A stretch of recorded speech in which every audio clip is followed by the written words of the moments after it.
Muito bem, pessoal. Vamos lá. O que o Léo propôs, eu e o Léo chegamos à conclusão de que esse tema era um tema bacana. Algumas dicas de como melhorar os nossos resultados nos nossos procedimentos venosos. Então, longe do que eu vou dizer aqui ser encarado como a única verdade, eu acho que a gente tem muitas nuances.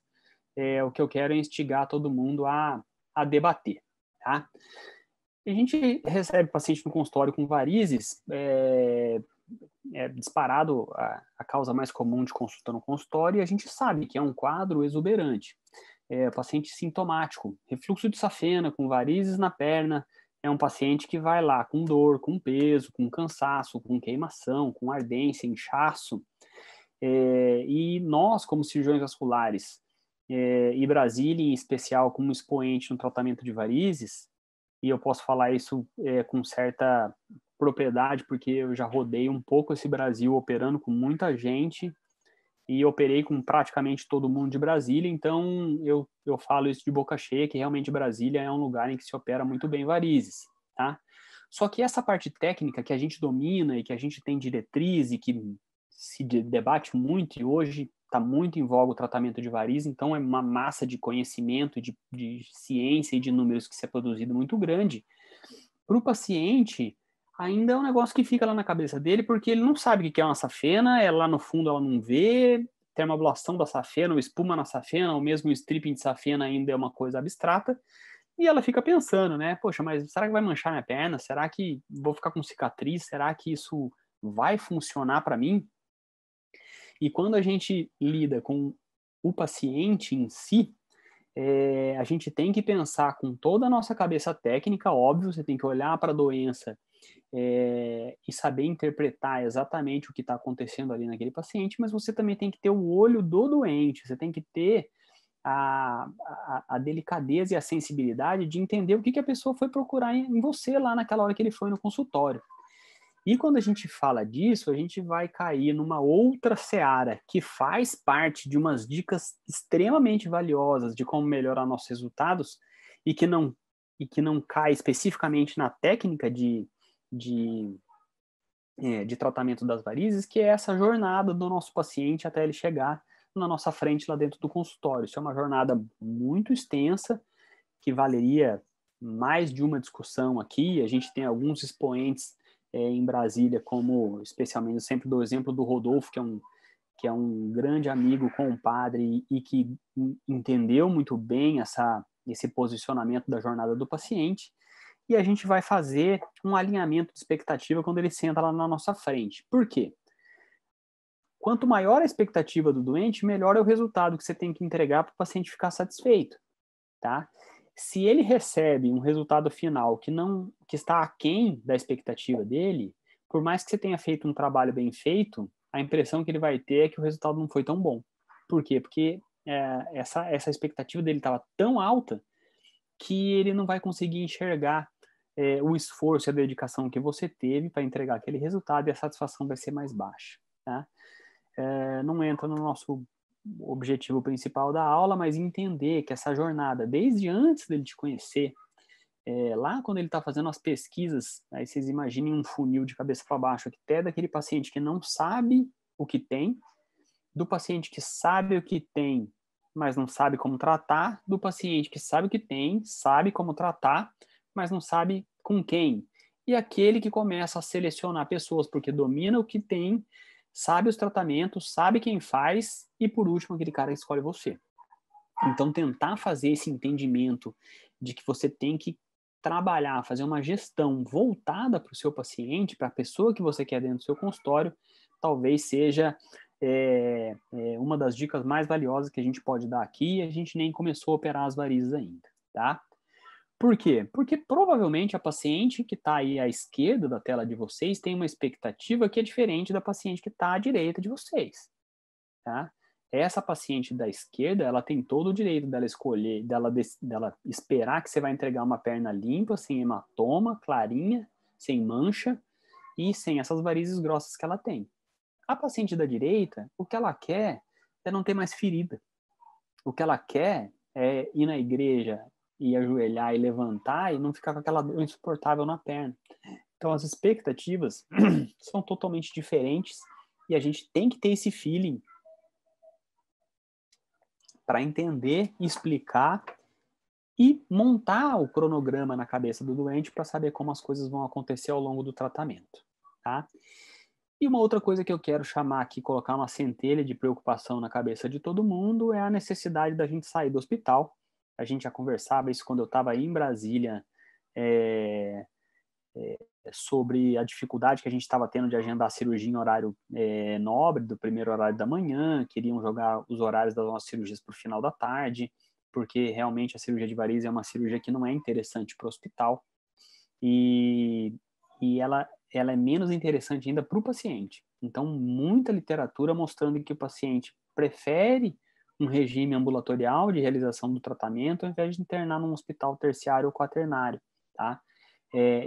O Brasil tudo anda devagar, o mundo já está bem mais adiantado nesse aspecto do que nós, só que não tenham dúvidas que quem ainda tem um pouquinho de estrada pela frente na carreira aí vai experimentar tratar paciente fora do hospital, porque isso aí é uma realidade que provavelmente a gente não vai conseguir fugir. Então, pensar nessa possibilidade e já começar a criar as ferramentas que são necessárias para você fazer isso, tá? Então, onde a gente vai colocar o nosso foco? Fazer uma cirurgia que seja o menos agressivo possível. Então, a gente tem que ser delicado a ponto de causar um mínimo trauma naquela incisão para remover aquela variz que a gente vai fazer, tá? E como que a gente vai fazer um procedimento que é minimamente traumático? A gente precisa ter o ultrassom muito afiado para ajudar a gente na marcação, fazer a marcação das varizes da forma mais precisa possível, cuidar do material que a gente tem disponível para fazer o nosso procedimento, seja as pinças, seja as agulhas, seja as lâminas, tudo isso a gente tem que tomar bastante precaução e cuidado e escolher o instrumental adequado para tratar cada veia. E aí alguns detalhes técnicos que a gente vai conversar ao longo dessa apresentação, para ver se faz sentido para todo mundo e para a gente refletir a respeito do que fazer. Eu sempre gosto de colocar esse slide porque ficou bacana, né? Essa foi uma safena que a gente tirou lá no Agarran. E o mapeamento mostrou certinho, né? A tributária que saía, depois a tributária que reentrava, e a gente vê. Então, o refluxo vinha, escoava para cá, que esse provavelmente é um segmento,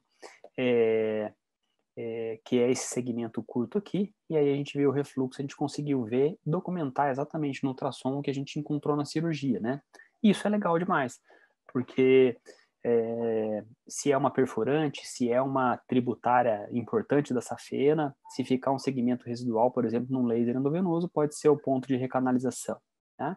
Então, quando a gente vai olhar no ultrassom, não é fazer aquele exame que a gente faz dar aquela agenda lotada para montar as fotos. Então, aqui a gente tem que ter olhos de ver, porque alguém vai operar esse paciente. Então, olha com detalhe as características da safena que você vai tratar, não deixe de fazer uma avaliação detalhada do sistema venoso profundo. Aqui eu faço uma ressalva, que muitas vezes não é o fato de haver TVP ou nada disso, eu imagino que clinicamente a gente vai ser muito raro a gente fazer um diagnóstico de TVP numa paciente que a gente está mapeando para fazer tratamento de varizes. Mas o que a gente tem muito comumente é a associação de refluxo do sistema venoso superficial com o sistema venoso profundo. Se você não conta isso para o teu paciente, corre o risco da melhora clínica não ser completa depois da cirurgia, porque você tirou o refluxo superficial, operou super bem, você fez tudo perfeito. Só que você não contou que tem um refluxo do sistema venoso profundo, e isso pode manter o sintoma que a paciente tem. Então muda completamente o approach e muda completamente aquele alinhamento de expectativa que a gente faz, porque se ela não fizer bastante exercício, não mantiver o peso, não eventualmente usar meia e tomar medicação, pode ser que esse paciente continue com sintomas e ela vai falar que sua cirurgia não foi boa, apesar de ter sido perfeita. Então, aqui é muito importante. Identificar as tributárias é legal, porque você consegue mapear para onde ela está saindo. Às vezes ela sai profunda e a gente não consegue ver nem com fleboscópio, nem com a realidade aumentada. Identificar as perfurantes que estão associadas às varizes, principalmente no caso de ter que tratá-las. Então, perfurante merece um capítulo todo à parte, né? Porque realmente é muito diferente, mas é importante a gente tomar bastante cuidado com elas. E uma coisa que eu gostei de acrescentar aí nas minhas aulas nos últimos 3, 4 anos foi a facilidade da gente ver as estruturas neurológicas próximas às safenas, principalmente safena magra na perna e safena parva, que aí, assim, o sural fica muito próximo dela. A gente consegue identificar o nervo e evitar a lesão fazendo uma tumescência adequada, né? Então, é bem legal a gente começar a olhar com um olhinho um pouquinho mais afiado para a gente ver se a gente consegue identificar essas estruturas nervosas, tá? E a marcação precisa, de preferência na véspera do procedimento, também é muito legal. Por quê? Porque a gente vai evitar de fazer a incisão em cima da veia, então você não vai machucar a veia, vai minimizar esse sangramento e, consequentemente, você vai minimizar a equimose. Então, quanto mais precisa é a sua marcação, menor é a chance de você machucar essa veia e acelera demais o procedimento. Não fica aquela tentativa frustrada de achar a veia porque ela está marcada no lugar errado, um pouquinho diferente, tá? Então, essa marcação, a gente lança a mão aí de tudo que a gente tem disponível, né? Então, eu acho que eu coloquei uma setinha aqui, normalmente eu coloco, exatamente. Então, a gente fazia a marcação com realidade aumentada, com fleboscópio, com ultrassom, use tudo que você tem disponível para fazer a marcação. Não existe mais aquela marcação de varizes na sala de cirurgia, tá? A qualidade dessa marcação, ela é infinitamente pior do que a marcação que a gente faz no nosso consultório, numa temperatura adequada, com a paciente calma, com você com tempo para fazer.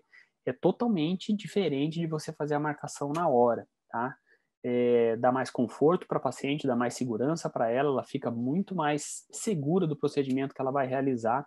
Então, essa eu acho que é uma dica valiosa e eu aprendi aí em Brasília, a maior parte das pessoas faz assim, eu acho isso muito legal. Aqui mostrando como a gente consegue ver, né, a realidade aumentada já não é nada extraordinário, a gente consegue ter fácil acesso a esses dispositivos e realmente ajuda bastante, né? E aí, ao final, a gente tem uma marcação como essa. Eu fiz questão de colocar uma marcação aí da época de Brasília ainda, esse aí no consultório lá do Júlia Diné. Dr. Thiago Campos me ajudou a operar. Provavelmente essa daqui foi a perna dele, né? Que a gente já tinha uma rotina pré-estabelecida das nossas cirurgias. E aí a gente tem que escolher o material certo para operar. Aqui tem bastante divergência, né? Porque cada um tem a sua preferência. Eu vou chamar a atenção de alguns aspectos e aí quero ouvir o que vocês têm a dizer sobre isso. A primeira coisa é escolher a agulha de acordo com o tamanho da veia e depois como você vai acessar essa agulha para fazer a flebectomia. Pode ser usada a agulha rosa e pode ser usada a lâmina, de preferência a lâmina 11 ou a lâmina oftálmica, né? A minha preferência é pela lâmina 11, ela faz uma incisão mais linear, a agulha ela faz uma incisãozinha em U e pode acontecer de ficar um flapzinho que pode ficar uma área de certa isquemia desse flapzinho e você ter uma manchinha um pouquinho mais evidente na incisão. Tem gente que amassa a agulha, mas aí eu acho que ela perde um pouco o fio. Então, na minha maneira de ver, eu acho que a lâmina oferece o melhor resultado. Eu não sei se para vocês aí fica claro para ver a imagem, mas ó, esse é um furinho feito com agulha rosa e esse é um furinho feito com a lâmina 11, tá? A gente vê que a lâmina 11 faz um furo mais rombo, né? Ela faz uma incisão um pouquinho mais grosseira do que a lâmina 11, que faz uma incisão um pouquinho mais delicada. Por conta disso é a minha preferência, tá? Outros detalhes que eu quero chamar a atenção de vocês é a anestesia. Então, hoje, a gente tem a possibilidade de fazer a cirurgia como a maioria dos lugares do mundo. Anestesia local tumescente, sem a necessidade da gente fazer bloqueio espinhal. Isso é uma coisa fantástica porque a gente consegue fazer o paciente andar muito rápido, ele vai embora para casa muito rápido, ele retorna às atividades dele cotidiana praticamente imediatamente, e a gente consegue fazer bastante varizes usando solução anestésica. Tá? Então, vocês imaginem aí que um paciente de 70 quilos, respeitando 7 miligramas por quilo por dose, a gente pode fazer até 490 miligramas de lidocaína. Isso equivale a quase 25 ml de lidocaína 2%. Tá? Então, a gente vai ter aí meio litro de solução, se a gente usar 470 de soro fisiológico, com 20 de xilocaína, mais 10 de bicarbonato, a gente vai ter uma solução de 0,1%, que anestesia muito bem mesmo, com segurança você pode fazer sua cirurgia de varizes sem impedimento e sem dor para o seu paciente, tá? E isso vai de encontro à solução de alguns dos principais publicadores, né, os principais cientistas que estudam tratamento de varizes que a gente tem no nosso dia a dia, né? Então, essa é a solução do Lowell Cabrini, que é essa solução do José Almeida. De preferência, colocar o bicarbonato, porque o bicarbonato diminui o desconforto durante as incisões, durante a nossa anestesia tumescente, não dá aquela ardência, aquela queimação, e aumenta um pouquinho o tempo de latência do anestésico. Então, funciona muito bem a gente usar bicarbonato na solução.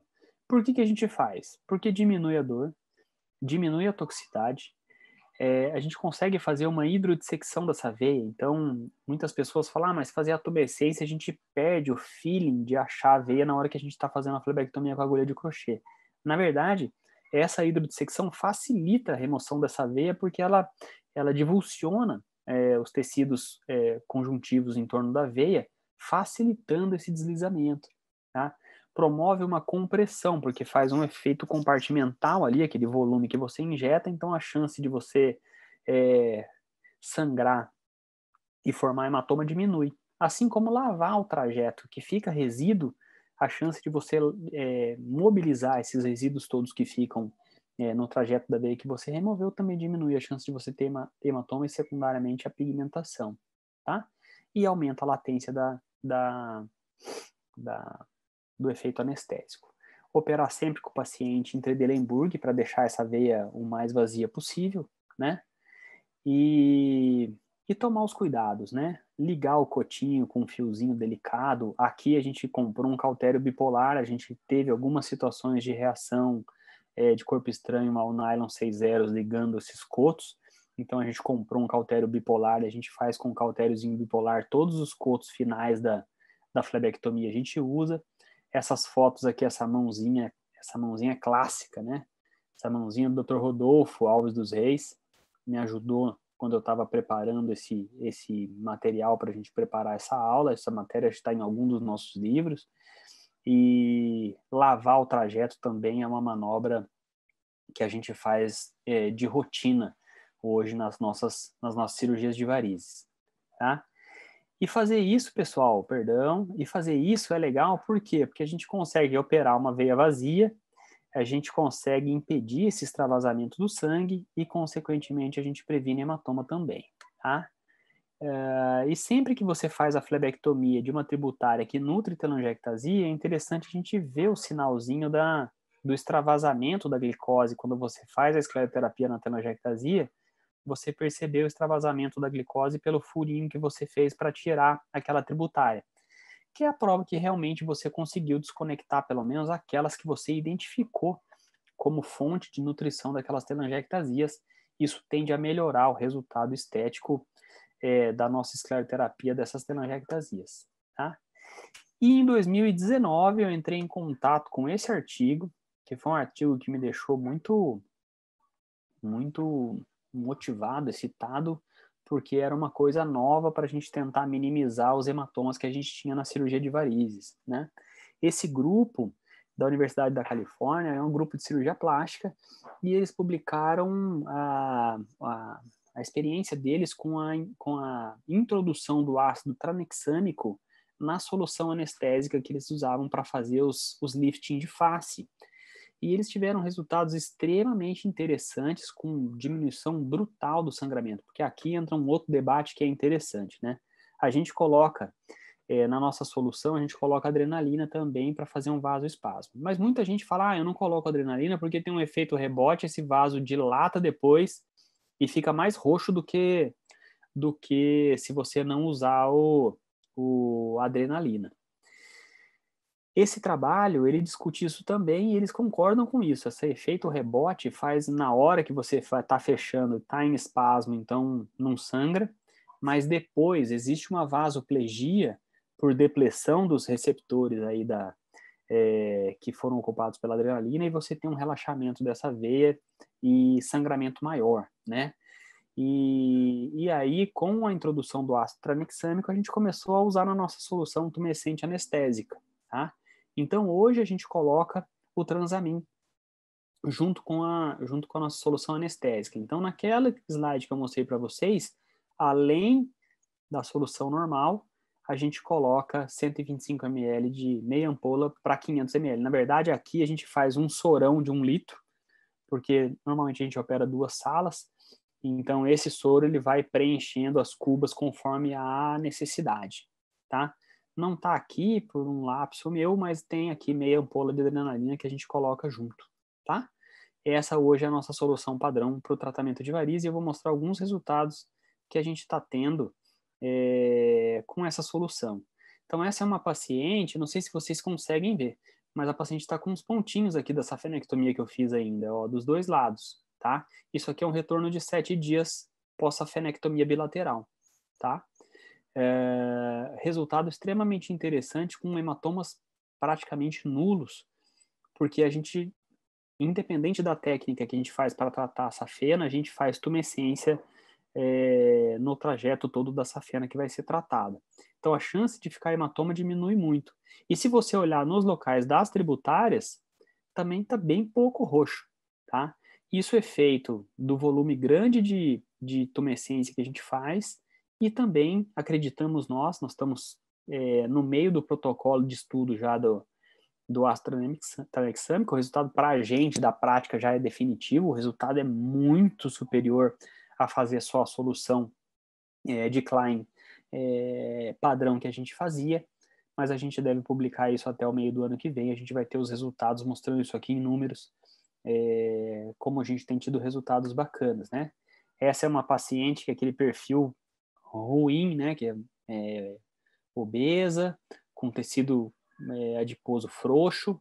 Esse é um retorno de 7 dias, aqui não foi safenectomia clássica, aqui foi termoablação. Então, termoablação e remoção das varizes. Então, eu deixei aqui a foto do lado da marcação pré-operatória, que eram varizes volumosas, safena tortuosa. Eu deixo marcado aqui os pontos de tortuosidade para na hora que a gente vai subir o catéter, a gente já saber os pontos em que a gente vai encontrar dificuldade. Correu tudo bem com a termoablação, e a flebectomia dela também foi muito boa, com hematomas em 7 dias bastante satisfatórios, né? O outro lado ficou melhor ainda, eram varizes mais grossas, e é curioso, né? Quando a gente opera variz muito grossa, parece que fica menos roxo, né? Rompe menos, talvez, a gente consegue tirar segmentos maiores, mas aqui o interessante realmente é a gente usar bastante volume tumescente para evitar que se formem esses hematomas, tá? Aqui mesma coisa, termoablação da safena até aqui, e safena, então a safena vinha aqui doente, dava essas tributárias na perna. Foi feita a termoablação da safena, remoção das tributárias, retorno de 7 dias dessa paciente com essa qualidade de hematoma, com essa nossa solução usando o ácido tranexâmico, tá? Aqui, safenectomia, eu coloquei a imagem ampliada aqui para vocês verem que os 2 pontinhos aqui da incisão de baixo ainda estão presentes. Eu tiro o ponto ali entre 7 e 10 dias, e a paciente vem com essa qualidade de safenectomia, com quase nada de hematoma. Resultado bem bacana, tá? E para termoablação, tem alguma coisa que a gente possa fazer aí que melhore os nossos resultados? A única coisa que eu achei aqui que eu acho que vale a pena debater, tirando que tudo a gente já sabe sobre termoablação, foi com relação ao soro quente e gelado, que sempre foi um debate, né?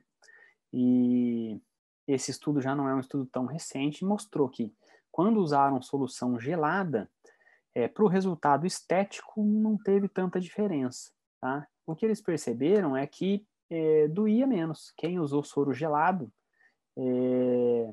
teve menos dor no pós-operatório. Então, como a gente faz praticamente todas as nossas cirurgias de termoablação com anestesia local, a nossa taxa de dor pós-operatória é baixíssima, tá? Aqui, majoritariamente, os nossos casos são tratados com radiofrequência para termoablação da safena.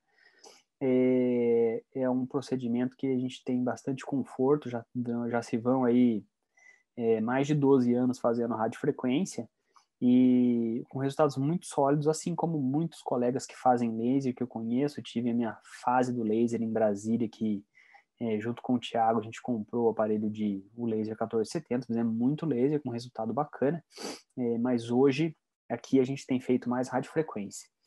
E quem tiver disponibilidade de usar o sorinho gelado, vai bem, tá? Só tomar cuidado para não fazer a tumescência das tributárias em volta do local que você vai fazer a punção, fazer o espasmo e ter dificuldade para funcionar a safena depois, porque faz um espasmo danado quando a gente injeta soro gelado, tá? E aí, para o stripping, a gente segue alguns raciocínios também muito semelhantes ao que a gente faz para a termoablação, tá? Então, estou mostrando uma foto para vocês aqui, que a gente estava sem o ultrassom no campo, aí a gente faz uma espécie de varalzinho assim, ó, traciona a safena depois que o flebo já passou, e eu consigo palpar com uma mão, e com a outra eu vou fazendo injeção em todo o trajeto da safena. Eu sinto o flebo na ponta da agulha e vou fazendo as injeções para a gente fazer uma tumescência generosa em todo o trajeto da safena, já com o flebo passado aí, tá? Tomar cuidado com as incisões, né? A gente não precisa fazer incisões enormes, façam incisões delicadas. O ultrassom ele tá aí para usar indiscriminadamente, então achar a safena e fazer a incisão bem feita. O ano passado a gente teve uma publicação, esse ano, um artigo bastante recente, a gente teve uma recomendação polêmica, principalmente para quem já opera variz há algum tempo, da não necessidade de fazer a dissecção de todas as tributárias da crosta da safena. Você pode fazer uma ligadura mais baixa, com resultados tão bons quantos e com taxa de recidiva de crosta menor. Na verdade, é uma adaptação da termoablação que a gente fez para o stripping, né? Se você não queima todas as tributárias da junção safeno-femoral, por que no stripping você teria que ligar? O raciocínio é que a gente tem um processo de neoangiogênese muito maior quando a gente mobiliza muito essa junção safeno-femoral, favorecendo a formação daquela cabeça de medusa quando acontece a recidiva de crosta, né? Deixar bastante fio, e normalmente esse fio é um fio de algodão, que é bastante agressivo, que faz bastante reação. Tudo isso favorece a recidiva de crosta quando a gente faz essa fenectomia. Então a gente tem adotado já, desde a minha volta aqui para Londrina, a ligadura mais baixa, então a gente deixa um coto aí em torno de 2 centímetros da válvula terminal, inclusive quando a gente faz o stripping de safena, tá bom? E aí, se vocês olharem, estou fazendo a tumescência lá de todo o trajeto. Aqui nesse caso já o ultrassom estava disponível, então fazer guiado por ultrassom é muito melhor do que fazer com o varal, mas não tendo a disponibilidade do ultrassom não é impeditivo de você fazer. Há a possibilidade de fazer com resultados também bastante interessantes, tá? E esse é um estudo que foi feito lá na Santa Casa de São Paulo, mostrando que quando a gente faz a safenectomia por invaginação, usando a tumescência guiada por ultrassom, a gente tem uma taxa bem baixa de hematomas. Então, mostrou resultados realmente interessantes usando basicamente a solução de Klein, sem complicações neurológicas. Somente 2 pacientes com sangramento dentro do compartimento safeno, então vai muito bem. Esse é um outro artigo legal, publicado em 2006, né, já tem bastante tempo. As fotos são do Fabiano Esger, de Curitiba, que é um grande amigo e parceiro nas nossas publicações, mostrando que a lavagem do compartimento da safena que a gente tira também é bastante efetivo para mobilizar isso, que ele lava. E aqui especificamente os estudos mostraram que se você lavar com solução anestésica, dá menos dor no pós-operatório. Então, mesmo se você estiver fazendo a cirurgia com hack, põe um pouquinho de xilocaína lá na sua solução, bem diluída, para lavar o trajeto. Aqui o Fabiano não fez a tumescência propriamente dita, que é a nossa opção, porque quando a gente faz a tumescência no trajeto do flebo extrator dentro da safena, você já vai fazendo espasmo nas tributárias que chegam na safena. Então, a chance de, na hora de fazer a ruptura da tributária, ela não sangra tanto. E outra coisa que a gente faz bem puxando o flebo extrator. Percebeu que tracionou uma tributária, a gente para de puxar e faz tumescência generosa naquele trajeto que está fazendo aquele repuxado na pele. tá? Por quê? Porque você faz todo o trajeto ali, você comprime com aquele volume de soro que você injeta, a chance de ficar roxo diminui drasticamente, tá? Então essa é uma dica também que eu acho bacana para quem faz bastante stripping ainda. Dá para melhorar muito o resultado, aproximar muito o resultado do stripping com os resultados da termoablação, seguindo essas recomendações, tá? Aqui eu tenho de rotina microporar todas as incisões para ficar um sinal mínimo. Curiosamente, em Brasília, eu apresentei algumas reações alérgicas ao micropore, especialmente do Hospital do Coração e Santa Luzia. Aqui em Londrina eu ainda não tive nenhum.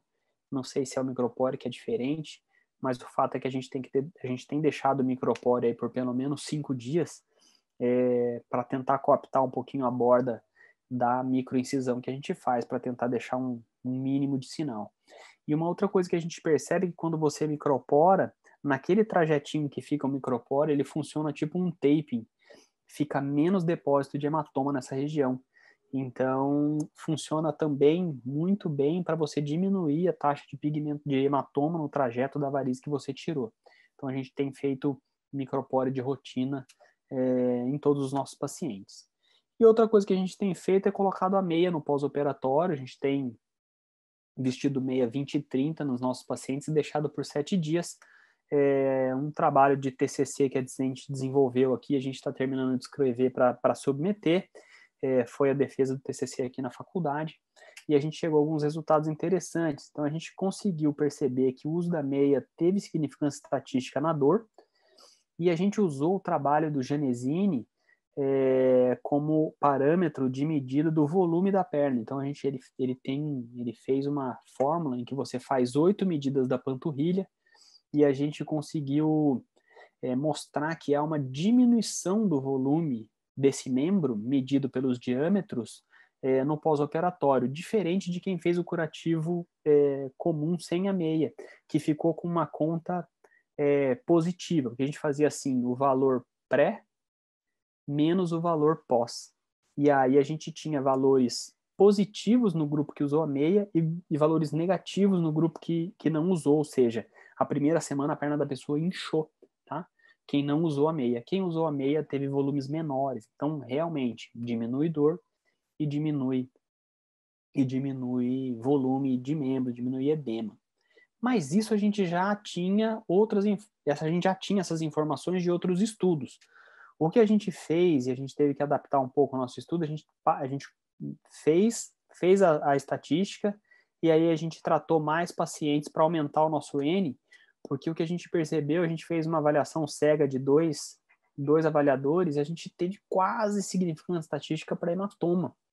Então, a gente está aumentando um pouco o N desse trabalho justamente para a gente ver se a gente alcança a significância estatística, porque aí a gente vai ter realmente um impacto clínico, o paciente dói menos pós-operatório, tem menos edema, mas também a gente quer deixar uma perninha mais bonita, com menos hematoma, se usar meia por 7 dias.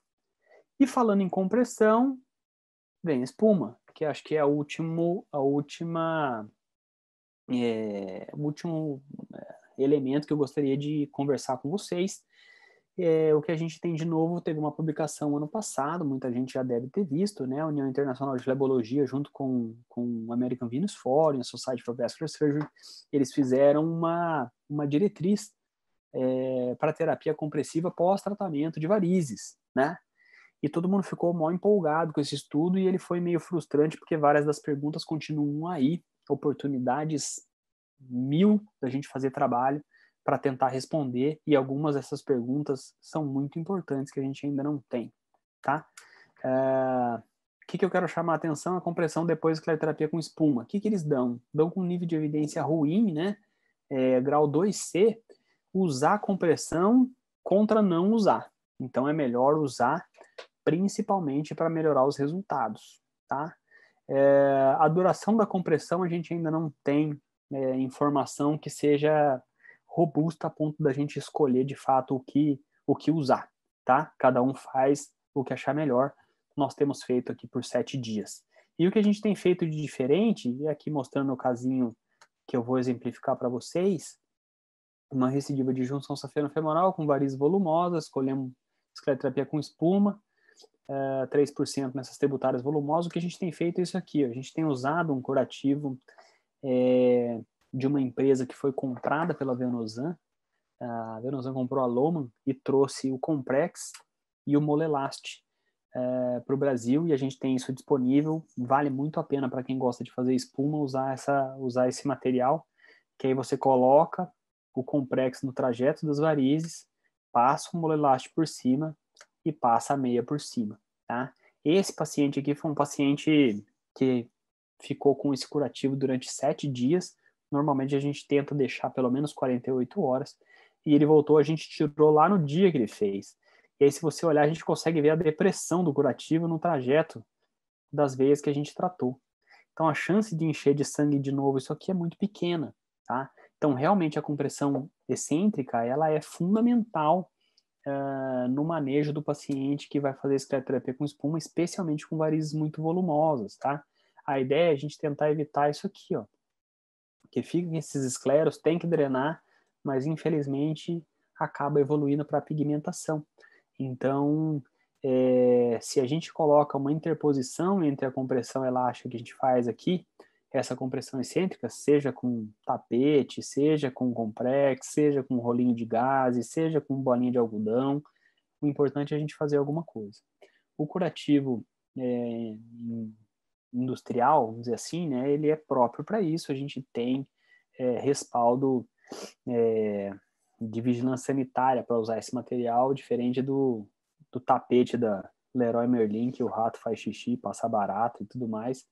Apesar de ser tudo higienizado, isso aqui é um material que a gente tem para fazer, e idealmente seria o que a gente deveria fazer, tá?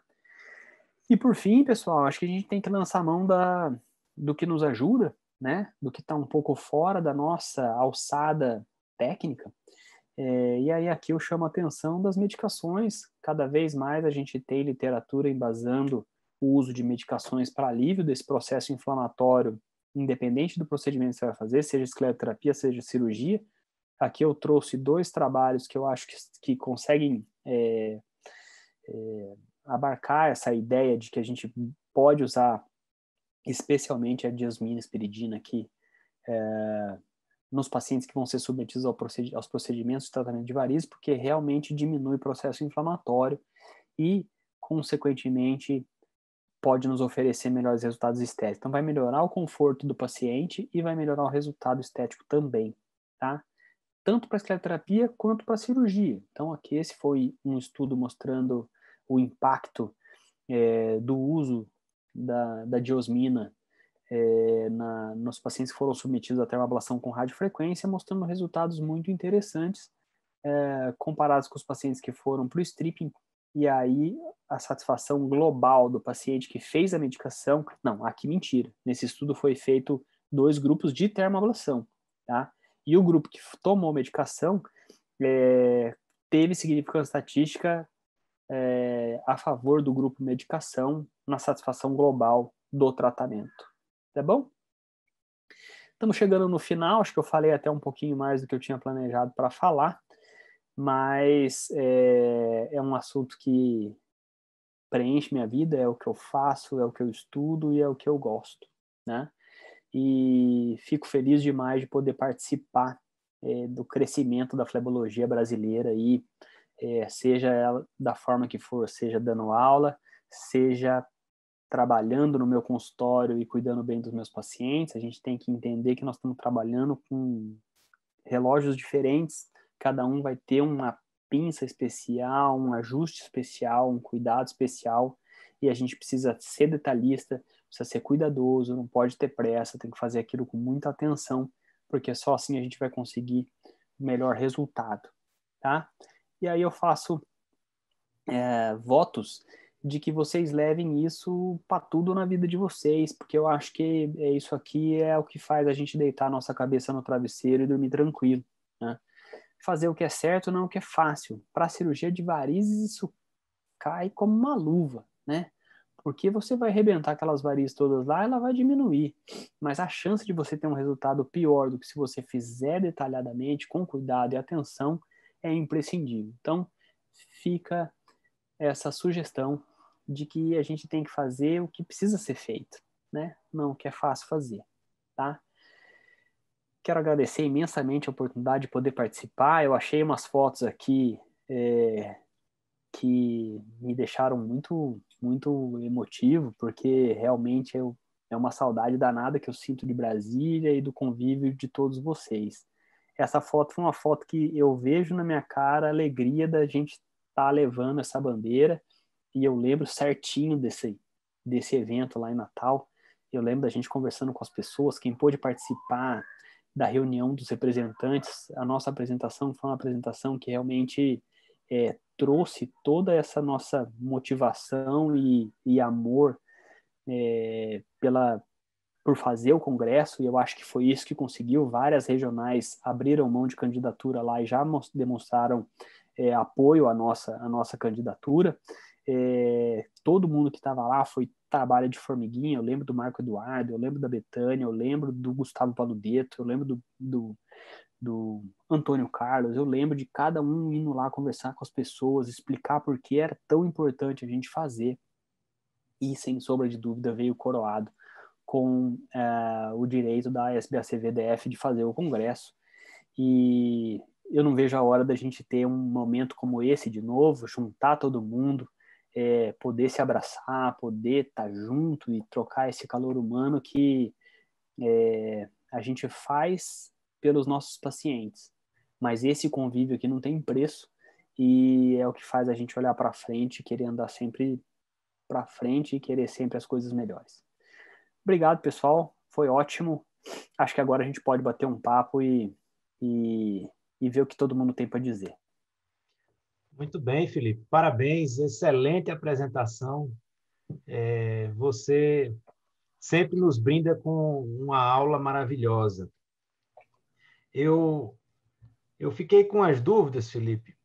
Uma coisa que eventualmente eu faço, não sei se você tem experiência, você falou que gosta de colocar um pouco de anestésico na safenectomia, mesmo quando é feito com bloqueio, coloca o anestésico, porque isso dá menos dor pós-operatória. Se você tem experiência com o uso da ropivacaína. Então, a gente fez muito com BUP. A gente fazia uma solução aqui com Chilo e BUP. A Chilo para ser no momento e a BUP para ficar depois. Tá? O que a gente percebeu? Quando a gente começou a operar no nosso hospital, isso é uma coisa de realidade nua e crua da verdade, do jeito que a vida é. O que a gente fez? A gente fez 2 braços. A gente tirou a BUP para ver se eu economizaria a BUP que eu fazia na cirurgia e eu podia gastar menos. Por quê? Porque aqui todos os nossos procedimentos são pagos com um pacote pelo convênio. Então, tudo que eu gasto entra num valor fixo que eu recebo. Então, tudo que eu consigo tirar ou pagar mais barato, para mim, me dá mais lucro no meu procedimento. E a gente não percebeu o impacto do uso da BUP, além da Chilo, que a gente já tem, que é o que a gente compra, para fazer anestesia pós-operatória. Os pacientes não tiveram diferença importante do uso da BUP. Então, por conta disso, a gente deixou de usar. Quando a gente vai operar no hospital dos outros, a gente usa. Mas no nosso hospital, por conta de contingenciamento de gastos, a gente não tem usado, tá? Mas eu acho que é legal. Eu acho que é legal, acho que vale muito a pena, fica uma analgesia mais longa, e o paciente fica muito bem mesmo. Quando eu faço uma tumescência numa safenectomia, eu gosto de colocar ropivacaína. Vai bem demais. É o naropim, é uma beleza. Vai bem demais, vai bem demais. E a outra coisa que eu observei foi mais nas fotos, né? É que eu vi que você colocou uma meia elástica 20/30 pós-procedimento. Você acha melhor? Tem alguma coisa especial em relação à meia antitrombo, aquela de 35 milímetros? Ou não? O que é que você acha? Eu acho que é muito sofrido o paciente usar. Tanto que foi por isso que a gente optou fazer o nosso protocolo de pesquisa com a meia 20/30. Por quê? Aqui a gente tem um ticket médio diferente do perfil que eu tinha do consultório de Brasília, por exemplo. Eu passar uma meia de mais de R$ 200 para ela usar por 7 dias e depois eu passar uma outra meia para ela continuar usando, que custava mais 200, para ela era tranquilo. Para o perfil de paciente minha aqui agora de Londrina, que ganha aí em torno de 1.200 a R$ 2.000, se eu falar para ela que ela vai gastar 400 pila de meia, para ela é pesado. Então, o que eu tenho feito? Se porventura eu ficar muito preocupado, é mais para espuma até do que para cirurgia de varizes especificamente, eu uso a 20/30 e eu coloco as duas na mesma perna que eu estou tratando. Que aí eu consigo chegar, duas meia 20/30 dá 38 milímetros de mercúrio de compressão. Então eu coloco duas meias na perna que eu tratei a espuma. Para fazer as varizes, o que os estudos mostram é que a gente não... A gente tem um estudo comparando a 35 com a 18/23, que é um estudo do Cavesi, que ele mostrou que para sintomas, ok, o paciente teve mais conforto com a meia mais apertada. Lembrando que ele vestiu essa meia na turma na Itália, né? Não foi em Brasília, 32 graus, com 10% de umidade, Londrina com 38 graus Celsius a maior parte do ano. As pacientes sofrem muito para usar. Então eu acabei até optando pela meia 20/30, porque é a meia que a pessoa tem. Ela já usa aquela meia, vai poder usar depois. Então, para tentar fazer uma coisa mais meio que vida real do que a gente tem aqui no Brasil, porque é bacana você fazer um estudo que mostra resultado, mas que não é o que a gente vê no cotidiano da grande maioria das pessoas que operam variz aí no Brasil, né? Então, o meu raciocínio foi nesse sentido. Um monte de paciente fala, doutor, não consegui usar os 7 dias da meia 35 porque é muito apertada, me incomodou muito. E aí eu abri mão, porque a gente coloca a meia por cima da faixa. Então, assim, já tem a compressa, já tem a faixa, aí taca aquela meia por cima, é sofrido. Aí tenho optado por fazer a 20/30. Bem, aqui em Brasília, pelo menos lá na clínica, a gente tem tido uma experiência com a meia de 35 milímetros. Tem uma marca que está nos incomodando, porque os pacientes referem muita queixa de dor na No região do tornozelo. calcânio. Calcânio, tornozelo, ali incomoda demais, sabe? Alcides tem umas fotos de paciente que chegou a cortar a meia na região do calcânio. Isso é o Brasil inteiro falando, cara. Eu ouvi esse relato de gente do Brasil todo. Não é uma impressão só nossa, não. Foi por isso que eu acabei abrindo mão da 635. Eu vi uma pergunta aqui do Fernandinho 3 no bate-papo sobre o soro gelado na tumescência para termoablação, se não dá BO na leitura do catéter. Dá BO. O catéter, é que aí você vai burlar o gerador. Ele pega uma temperatura muito baixa e aí a hora que você dispara na manopla, ele fala assim, ó, revisa o sistema porque essa temperatura está muito baixa, alguma coisa não está certa. Se você der um ignorar no gerador, ele libera energia. Mas ele vai ter ele lê, fala que a temperatura está muito baixa e normalmente pede para você fazer uma revisão do sistema. Pode ser, a dúvida é você estar dentro da femoral, dentro da ilíaca, né? Porque aí o fluxo está livre lá, ou você está fora da veia e a temperatura está mais baixa. O fato é que ele pede para revisar, mas se você der um ignorar lá, você pode disparar e ele faz o disparo sem maiores problemas. Aqui a gente não usa soro gelado porque a gente não tem geladeira no centro cirúrgico.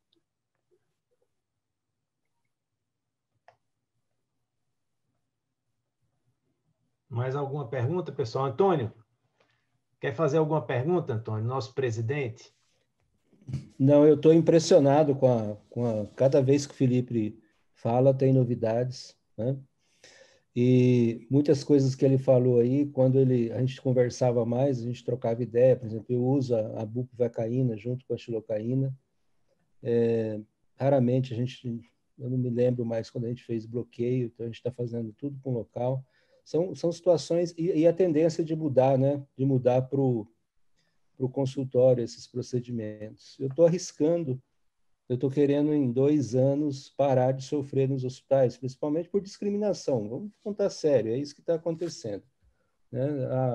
Desmarcaram a cirurgia semana passada, nossa, 2 cirurgias, porque entrou uma cirurgia ortopédica, né? Que a regra é, se vai tirar, não tem interesse. Se vai tirar e pôr, tem interesse, é óbvio, né? Então, as nossas cirurgias não tem muito interesse. Tem uma pergunta aqui. Do Tiagão, né? Tiago, Tô vendo. Associação de laser e espuma na tentativa de melhorar o resultado na inclusão de safenas muito calibrosas, né? Tem muito movimento dessa técnica. Eu me lembro, quem me contou isso da primeira vez foi o ex-presidente da Nacional, o Dr. Ivanésio Merda. Ele já faz isso há muito tempo. E, na minha maneira de ver, safena muito grande, o laser dá conta, sabe?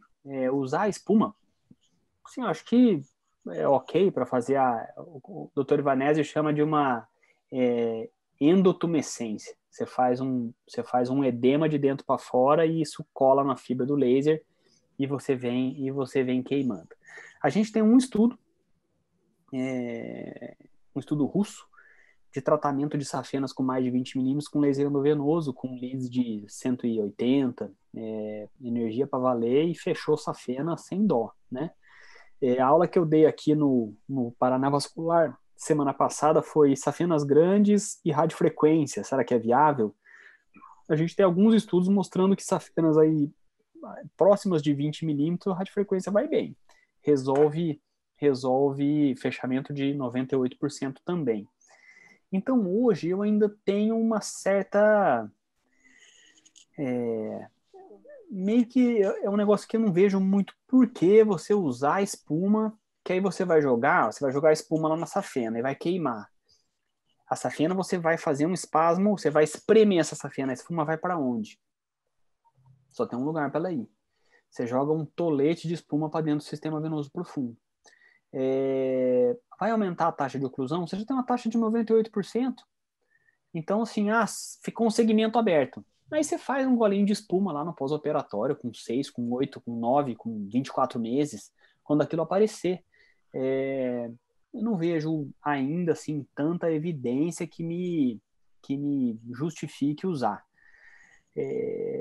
E uma outra coisa que, graças a Deus, a gente pega muito pouco safena com mais de 16, 18 milímetros para tratar no dia a dia, né, no cotidiano.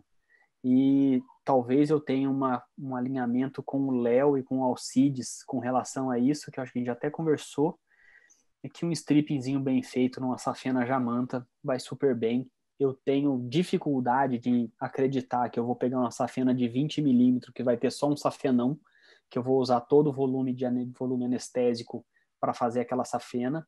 Provavelmente o paciente vai ter que ser submetido a uma RAC, porque deve ter muita variz para tratar.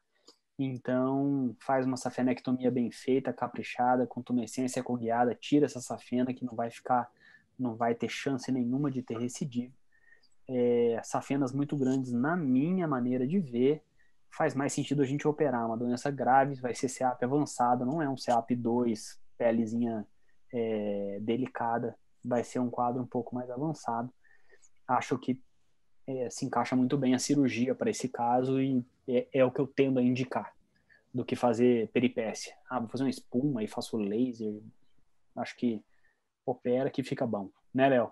Com certeza. E assim, um detalhe que a gente não pode esquecer é que espuma não combina com raquianestesia, com bloqueio.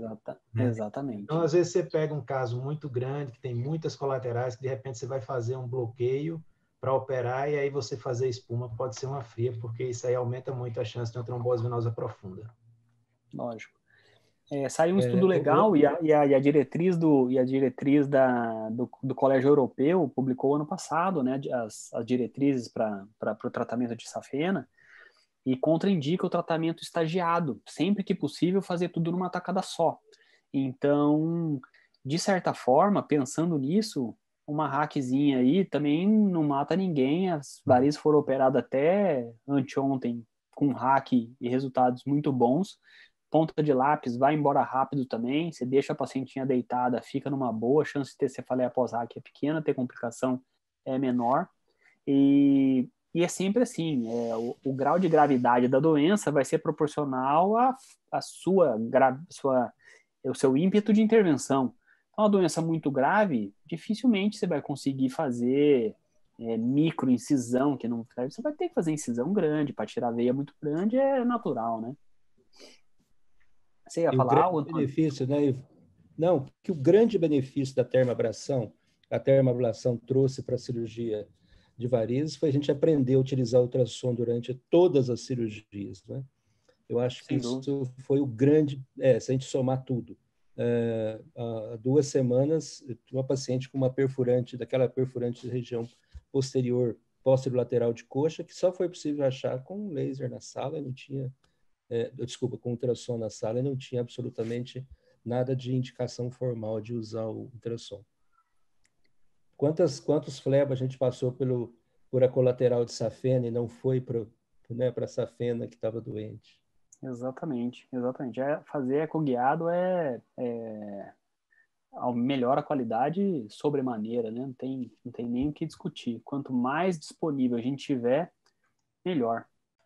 Não, eu acho, você falou uns negócios muito interessantes, eu acho principalmente, tudo em medicina, mas essa parte de estética e de resultado, a gente faz muita coisa que a gente foi aprendendo, aí depois foi mudando, às vezes a gente parou de fazer algumas coisas, depois a gente voltou a fazer de novo, mas eu acho que precisa de muito trabalho para poder comparar essas coisas que a gente faz. E você mesmo, você fez muito trabalho interessante. Aquele de uma coisa que a gente fazia fazer escleroterapia com o uso do refrigerador, aquilo é uma coisa muito boa e não tinha trabalho disso, né? Aquele que você fez, publicou na Flebology. Então, assim, eu acho que todos esses negócios de estética, a gente precisa de mais trabalho, desses detalhezinhos simples, que a gente fica falando que funciona, mas não tem comparação. Eu me lembro em Goiânia, 2007, eu acho que foi a única coisa que eu lembro daquele congresso assim que eu guardo até hoje, foi uma médica de São Paulo, apresentou um trabalho muito bem feito, mas um trabalho assim, simples e bom. O que ela fez? Todo mundo fala que quando a gente faz a incisão com a lâmina 11, para varizes, você tem que fazer no sentido das linhas de força da pele. Ela contrariou isso e fez um teste lá, fazendo vários tipos de direções da lâmina 11 dela, oblíqua, horizontal, transversal, no sentido da força, contra a força, de todo jeito ela fez. Botou várias pessoas para depois analisar esteticamente não sei quanto tempo de pós-operatória.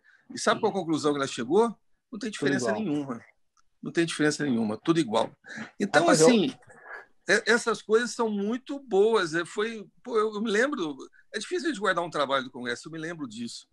Aí, assim, uma coisa que eu queria te perguntar é o seguinte. Um tempo para cá também, às vezes eu comecei, eu não fazia isso antes, mas conversando com um colega ou com outro, até o Guilherme, o Érico, eu comecei a botar, às vezes, compressa para tentar diminuir, em cima, tentar botar meia em cima de compressa e atadura. Aí depois eu parei porque eu falei, mas aquilo não foi feito para isso, né? Você acha que isso não pode dar problema? Você já leu alguma coisa sobre isso? Porque dá alguma dobra ali, de repente a compressa, ou até fazer uma forquinha ali, essa meia. Eu não fiz muitas assim, não tive problema com isso, né? Mas assim, você acha que isso não muda todo o funcionamento da meia? Ou não? Tranquilo, dá para fazer em poucos dias e tirar? Dá para fazer numa boa. A gente tem feito em todos. Você deixa 48 horas com compressa, com atadura? Pelo menos. Na verdade, eu faço assim, ó. Eu visto o curativo, esse curativo. Micropore, compressa, crepom, ponho a meia. Eu só opero de manhã. Opero de manhã, a senhora vai ficar 24 horas. Acorda para tomar banho decente, toma um banho gostoso. O banho de hoje à noite vai ser um banho de gato. Acordou, tomou banho, a senhora vai tirar a meia, lógico, antes de entrar para tomar o banho, tira a meia, tira a atadura, tira a compressa e toma banho. E aí passa a usar a meia durante o dia. Porque também depois dessas 24 horas, o que você tinha de efeito de hematoma, provavelmente você consolidou. ela não vai ter sangramento, a não ser que ela faça alguma atividade muito vigorosa, que ela vai ter ressangramento depois de 24 horas. Então, a meia, para evitar sangramento e melhorar hematoma, são as 24 horas.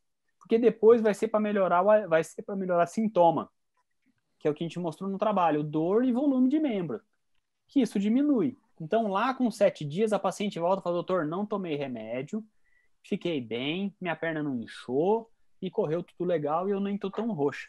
Porque cada vez mais eu vejo o papel da tumescência, com o transamin sendo o principal responsável pela diminuição do hematoma. Por quê? Porque quando a gente fez a comparação das fotos dos dois grupos, a meia foi igual. E o transamin deixa bem menos roxo. Que diferença. Então e é caro o transamin? Transamin é caro? Não. Barato, né? Barato. E assim, quem opera no hospital tem de rodo, porque faz parte daquele protocolo de... tem, sabe, tipo, igual no hospital não pode não ter adrenalina. Por causa de sangramento e tal, um monte de gente usa, né? Exatamente. Agora, sabe uma coisa interessante? Eu li um artigo semana passada, um inglês questionando também, porque é muito comum no mundo inteiro até, aquele negócio de usar, no pós-operatório de profilaxia de TVP pós-varize, usar uma dose, 2 doses, 3 doses só de... Muita gente usa uma dose só, e aquilo, além de ser, hoje em dia, desnecessário, já tem N artigos falando que aquilo não resolve, legalmente aquilo também não tem defesa mais, se usar aquilo depois de tanto artigo, e aquilo esteticamente ainda pode piorar ainda o seu resultado, né? Provável, por conta de dose de Clexane. Então, assim, a gente tem que... acho que todo mundo já fez, eu já fiz, tal, parei uns tempos para cá, de fazer essas dose única ou 2 doses, porque atrapalha até o resultado estético, né? E você não tem ganho, nem ganho legal mais dá para falar que tem. Aqui isso foi uma outra coisa que entrou no nosso protocolo de custos. Essa medicação entra na minha conta do meu pacote, então eu tive que tirar também. Eu estava esperando a vez aqui para falar, fiquei muito feliz em ver você, que eu já tinha falado há muito tempo, que você era como um cometa, que você ainda subir muito, que você ia... E aí eu estou feliz da vida por ver você brilhando nesse porte. Parabéns, aprendi muito hoje, aí estou sempre aprendendo e gostei. Embora que eu ainda faço parte da velha guarda, que ainda faz aquele métodos antigos, e sempre é uma briga, aquela polêmica toda, mas a gente tem que evoluir, e eu tenho buscado isso. Entendeu? Você, aliás, é essa alavanca que tem motivado há muito tempo essas mudanças aí. Mas você e o Ximenão fazem coisas há muito tempo o que acontece é o seguinte, sabe? Que demorou para virar um negócio mais consensual. Mas isso aí é como diz a senhora. Eu não sei como explicar muito assim, entendeu? Mas aí eu estava uma vez conversando com o doutor Preste, né? Calógero Preste, né? E nós estávamos discutindo exatamente sobre esse tipo de coisa, porque ele ainda é conservador e tem um grupo que faz essa parte da cirurgia convencional e tal. Ele estava até discutindo com o Kikuchi e tal, né? Eu vi essa coisa de fazer ainda a cirurgia convencional. Por exemplo, a meia. Eu aceito a opinião do gente, mas eu sempre me coloco no lugar, a minha vida inteira, eu sempre me coloquei no lugar dos pacientes. Sempre eu fiz isso na minha vida. Até quando o pessoal era na residência do hospital do base, eu falava assim, quando tinha um caso mais complicado, se fosse nessa situação, eu sempre ficava muito confortável, porque se fosse minha mãe, se fosse meu pai, então os meninos brincavam. Se fosse a sogra da Tamor, se fosse não sei o quê, papapá, alguém, se vocês devem lembrar desse tipo de coisas, brincadeiras. Então eu fico pensando assim, na meia, num pós-operatório, com a meia por cima da faixa, isso é a única coisa que eu fico meio... Porque deve incomodar muito aquele negócio ali. Às vezes as pessoas nem sempre têm aquela anatomia em que a meia foi programada, tem aqueles pacientes que são mais gordinhos, aquilo verdadeiramente corta acima do maléolo, faz aquela marca forte. Então, isso é uma das coisas que eu fico assim, com o pé atrás, eu procuro minimizar essa dor do paciente, entendeu? Eu entendo porque tem a questão do hematoma e tal, mas eu acho isso... Os meus pacientes reclamam muito, até porque eu, por exemplo, não uso aquela faixa elástica compressiva, às vezes, quando faço a aplicação, justamente pensando no conforto do meu paciente. E durante esses anos todos, eu tinha tido um resultado que eu considero bom, entendeu? Talvez não seja o excelente, mas os pacientes não têm reclamado, senão eu acho que o consultório já tinha acabado. Mas, assim, respeito e entenda, porque tem umas coisas na vida que tem um feeling, entendeu? Eu, particularmente fora a medicina, eu tenho visto eu vi esse exemplo, eu falei, caramba, é mais ou menos assim na medicina. Então, eu vejo um cara que vai fazer uma solda, que ele usa uma máquina velha, uma porcaria, um negócio lá, mas ele tem um feeling, ele tem uma mão, ele tem um jeito de fazer que ele desenvolveu com o tempo e que outro cara hoje consegue a mesma coisa, mas é com a solda especial, com gás inerte. Eu vejo a mesma coisa, com gás argônio, que faz uma poça de fusão, não sei o quê. Eu vejo os mesmos debates que nós estamos tendo aqui. Eu vejo lá o cara velho, lá o soldador, aí eu vejo os resultados comparativos. Eu falei, caramba, como é que o cara consegue fazer uma solda dessa com uma aparelhagem podre dessa, miserável, soldado, emendado os cabos? Mas é aquela história. Ele desenvolveu, ele já sabe qual é a quantidade, a distância e tal, e aí ele consegue os resultados. Então, eu acho que a gente tem que o que a gente tem que fazer é o seguinte, é sempre procurar aprender e procurar o melhor resultado, visando o nosso paciente. Essa que é a minha posição, sempre. Show de bola, é isso aí. Agradeço imensamente o apoio que a Servier nos deu, principalmente a Luciana, ao Éder, ao Léo e ao Douglas, que nos visitam aqui em Brasília, e estão sempre conosco aqui no nosso consultório. E Felipe, eu gostaria de passar a palavra para você. Agradeço demais a sua disponibilidade, a sua boa vontade, a forma como você aceitou nos prestigiar com sua aula. E eu passo a palavra para as suas considerações finais. Só tenho a agradecer. Para mim é sempre muito bom estar com todo mundo de Brasília. Ver o Dr. Múcio, ver o Dr. Geraldo Felipe, ver você e Alcidão, que foram as pessoas que estavam saindo quando eu entrei na residência. Tive vocês muito como as coisas iam acontecer depois que eu saísse. Então, sempre foram exemplos para mim. Tiagão Campos, a Rafinha Mello, que tive a oportunidade de ver, acompanhar a formação dela como vascular, o Érico, que foi nosso parceiro, o Marco Aurélio ensinou a gente Doppler. Então, sempre me remete a esse aprendizado, esse convívio com os colegas, que curiosamente aqui no Paraná não tem. Você fica socado dentro do seu consultório, vai para sua casa, com sua família, e essa interação que existe na regional de Brasília não tem nenhuma outra, porque eu já pesquisei em todas. Essa foi nossa última reunião científica. O ano que vem voltaremos aí.